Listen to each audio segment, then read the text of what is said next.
Horror games. I mean, we all played our fair share, or sat back and watched under the covers from a distance as a friend or stranger got the shit scared out of them as they roamed down an empty hallway waiting for some weird supernatural something to jump out at them or us. But what makes a good horror game? We have our classics, our Resident Evils, Silent Hills, some good old classics like The Suffering, Fear, Fatal Frame, Siren, Splatterhouse. I mean, come on, there's a lot. I know, there's plenty. I could sit here for an hour naming them. But after the release of Kojima's playable teaser, PT, know what that is, or you've been living under a rock for the past however many years, a lot of these new psychological horror games, they've been trying to follow those types of footsteps. I mean, some have done okay, and some is just, they just kind of... What is it? Yep. Now, I understand inspiration from something creates new art, and then that imitates more inspiration, and then we borrow and get lazy until we end up with dog shit. Just a game where everything kind of looks the same, and every turn is just another jump scare that's just the audio engineer just cranked up to 11. Even to the point where you can even tell it's coming. That said engineer kind of cued us in on it.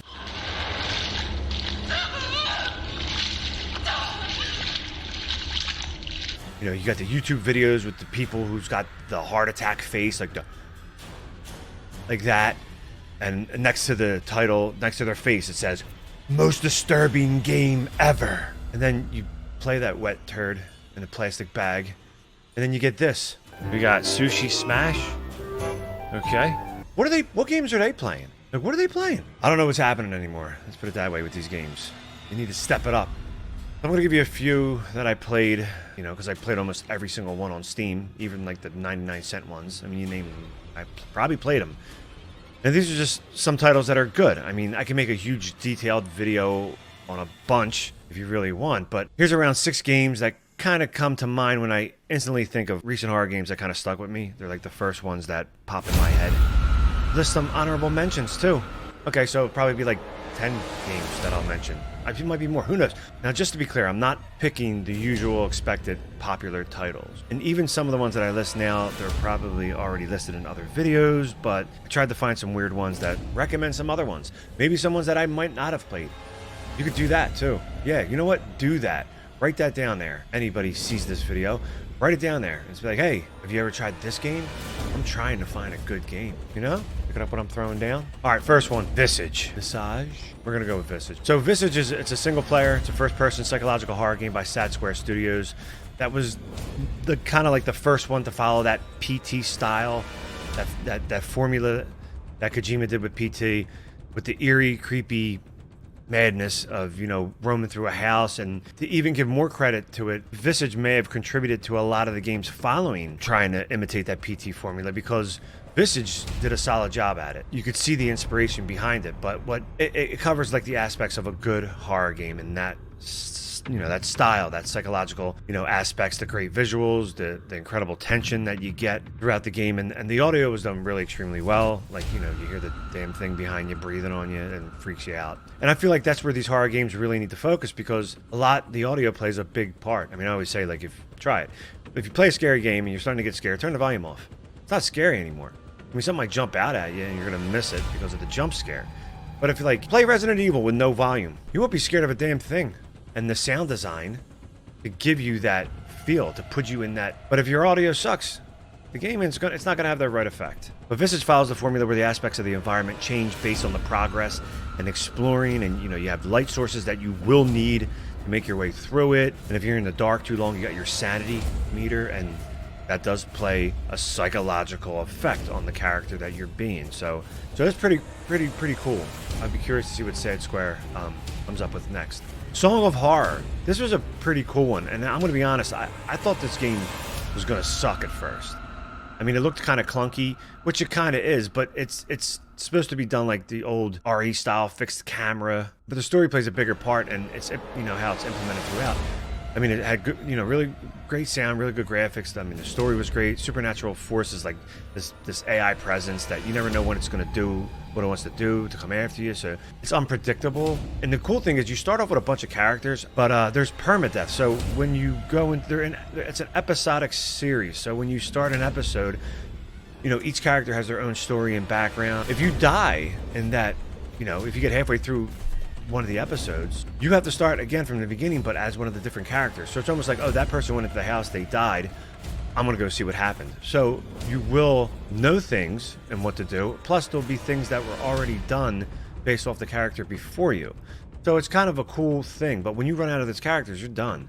So it adds a level of paranoia where you're kind of like, shit, I don't want to open that door because I don't know what's gonna happen. I can't die right now because I got like 2 guys left. So it was pretty cool. It was interesting. Got a lot of good scares out of it. It was fun. It's definitely a solid game. I think a lot more people should try that game out. Of course, gotta say, Outlast. Everybody knows it's Outlast. Outlast just kicks ass. What are you gonna do? Red Barrel did it. You know, they did something, man. You know, Vault heard it, and this freaking game will keep you on your toes the whole time. You're investigating a psychiatric asylum. Why?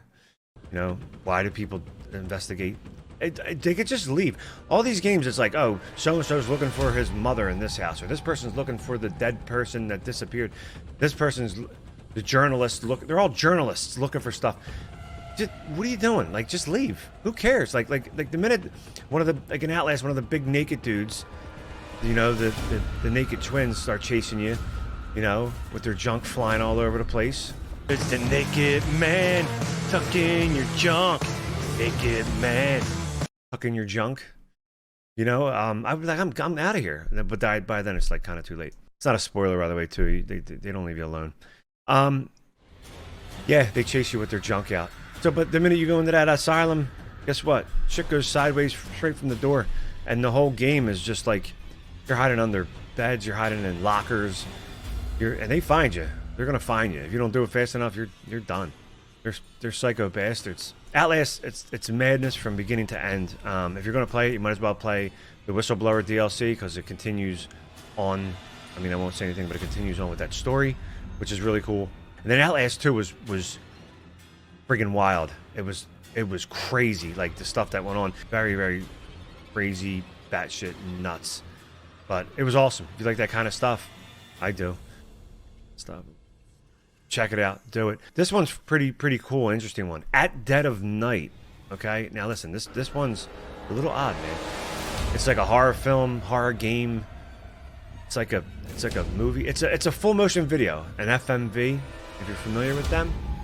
But it's pretty damn cool, and it's done really well. Like some of the splicing of how they did the video, like it's actually like almost flawless. Like you don't even know, you kind of forget it, almost like you're really running through these hallways. Well, anyway, you're trapped in a hotel for the night, and you got this psychopath, Jimmy. He's a crazy bastard. He runs the hotel, and he's trying to kill you the whole time. But the whole time, like you're dealing with like ghost memories, which are all acted by real people in this full motion video, and he comes after you constantly, and you never know when he's going to pop up. He pops up through the door. He'll come out of the bathroom. Like then you gotta hide, you gotta run, and then you find clues throughout the game. Eventually, as you try to find your way out too, kind of your heart's racing the whole time. Play this one with a heart monitor because that shit's going to go up. Give it a shot. The next game is Sun. Now, Sun is get the fuck out. That's the worst game ever. Don't play it. Don't ever. I don't care who tells you. Don't do it. Jesus Christ, what a terrible game. Follia. Dear Father. It's like a stealthy survival horror type game. It wasn't terrible, and it wasn't the greatest either, but it was pretty cool. It was okay. I'm not a big fan of stealth. I hate stealth. Stealth, yes. It's stealthy. You will die. Things will come after you. They will kill you. The ending turned out really well, and it filled itself in at the end, which I kind of liked. It was pretty cool. Tormented Souls. It's another old school fixed camera style type game. Got some good puzzles, threats. You gotta attack the enemies. You got the puzzle thing. It's all that, but the way it's designed, you see they really took the inspiration and are paying like homage to the Resident Evil games or Silent Hills or those games from that era by the style and the way it goes with the fixed camera. But it's a good one. It was pretty solid. It was fun. There you go. Tormented Souls. The Beast Inside. This was pretty cool. It wasn't a bad game.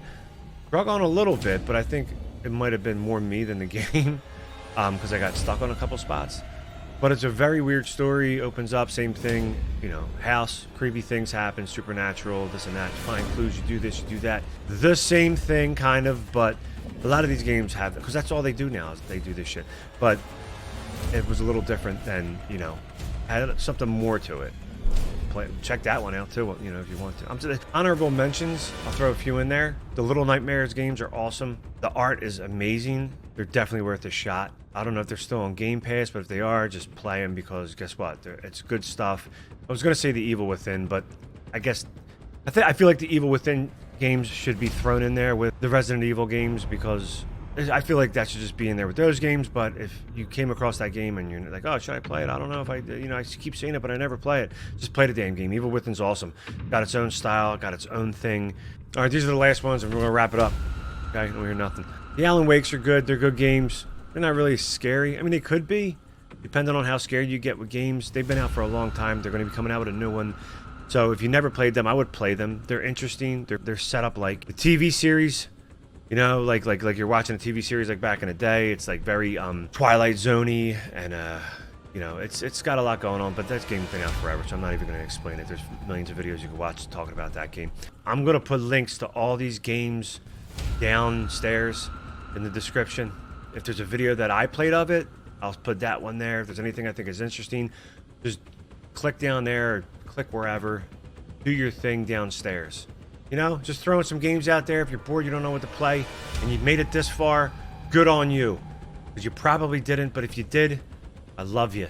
I love you for it, and I'll lick you when I see you. You know, do your thing. You know, drop the elbow off the top ropes onto the like button, give the back catapult moon flip kick to the subscribe, and give the reverse headbutt chop to the bell. And if you want to do something else, check out some of this stuff.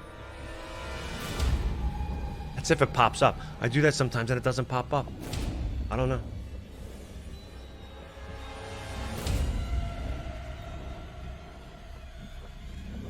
Take it easy.